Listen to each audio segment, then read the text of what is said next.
जैसा कि भाई लोगों को आपको पता है आईपीएल की रिटेंशन किस किस ने किसको रिटेन किया, वो लिस्ट आ चुकी है। तो भाई साहब आप देखते हो वो सितारे जिनको भाई साहब टीम ने रिटेन नहीं किया, और वो भाई साहब आसमान के वो हो रहे हैं सितारे। आप देखते हो उनको कितनी आईपीएल में ऑप्शन में जाएंगे तब किसको क्या मिलेगा।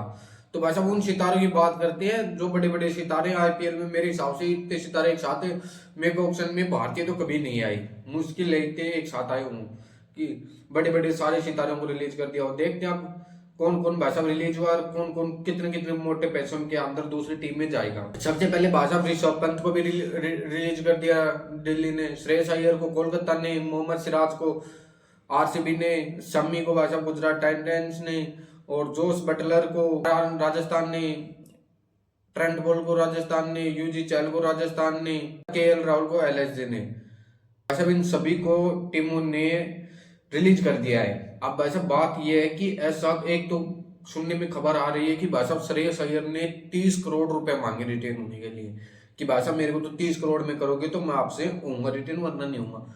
तो भाई साहब मेरे तो एक बात समझ में नहीं आ रही, श्रेयस अय्यर के 30 करोड़ मांगना जाए था जब विराट कोहली जैसे प्लेयर 21 करोड़ में रिटेन हो रहे हैं, वहां पे श्रेयस अय्यर का 30 करोड़ मांगना भाई साहब वाजिब था। मेरे को तो देख भाई लगता नहीं, और मेरे को लगता भी नहीं हो भाई वो ऑप्शन में भी 30 करोड़ मिल जाएगा।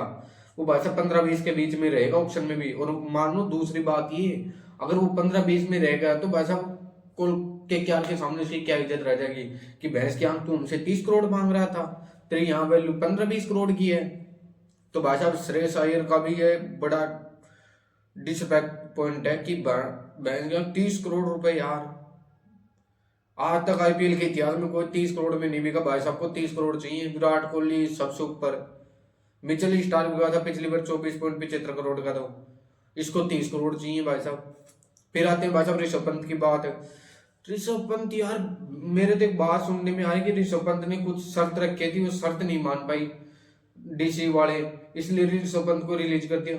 यार ऐसी पंत ने क्या शर्त रख दी थी कि जो डीसी वालों को उसको रिलीज करना पड़ा? नहीं ऐसा मांगेगा था पंत ने, वैसा पंत क्या मांग लिया था तूने ऐसा कि उसको उन्होंने तुमको रिलीज करना पड़ा?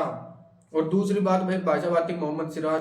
देखो भाई मोहम्मद सिराज का आरसीबी को रिलीज करना चाहिए था, क्योंकि उनके पास 18 करोड़ का विराट कोहली के अलावा कोई प्लेयर नहीं था। तो एक्चुअली क्या तो रजत पाटीदार को छोड़ते या मोहम्मद सिराज को छोड़ते, एक को रिटेन कर पाते वो, क्योंकि 11 करोड़ का प्लेयर उनके पास एक ही है। तो भाई साहब ये भी मेरे हिसाब से काफी हद तक सही किया है। देखो मेरे को नहीं लगता कि मोहम्मद सिराज 11-12 करोड़ में बिकेगा, 13-14 करोड़ में बिकेगा, कभी नहीं बिकेगा वो 13-14 करोड़ में। वो लास्ट मेरे हिसाब से 7-8 करोड़ में वापस आ जाएगा, वो भी हाईएस्ट, क्योंकि जैसी परफॉर्मेंस दे रहा है ना सिराज अभी, ना तो कोई विकेट ले रहा डीएसपी साहब, और वैसे भी अब उसको पैसे वैसे की चिंता नहीं है, वो डीएसपी बन चुका है भाई साहब। अब एज वे कोई सी भी टीम कुछ भी करे उसको पर घंटा फर्क नहीं पड़ता, वो भाई साहब फुल मूड में है। फिर आते हैं भाई साहब शम्मी। भाई साहब गुजरात टाइटंस ने जो सबसे बड़ी गलती की है ना, वो शम्मी को ने रिटेन करके। देखो ये तो मेरे हिसाब से हो सकता है तो शम्मी चोटिल की वजह से ये आईपीएल भी मिस कर जाए 2025 वाला। अगर मिस नहीं किया भाई साहब 2025 वाला आईपीएल, तो भाई साहब शम्मी के भी वो देख लो बहुत गलत काम किया है उसने, गुजरात टाइटंस ने उसको छोड़ के शम्मी को। फिर बात करते हैं भाई साहब आप उसकी केएल राहुल की।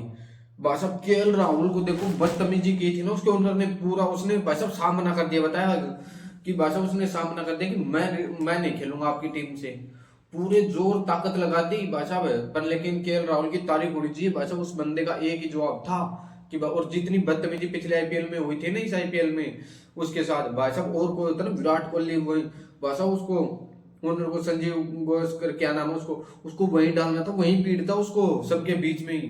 अगर विराट कोहली ऐसे कुछ वो बदतमीजी कर जाता इतनी, तो भाई साहब केएल राहुल बहुत शांत बंदा है जो इतनी बात झेल गया उस दिन, और डिनर डनर करवा के वो पूरे मैच भी खेल गया। वरना मैच तो छोड़ो, वो आगे के मैच तो छोड़ो, वहीं पीटता। अगर विराट कोहली का साथी होता ना वहीं वहीं लंबा घेर लेता उसको भाई साहब 100%।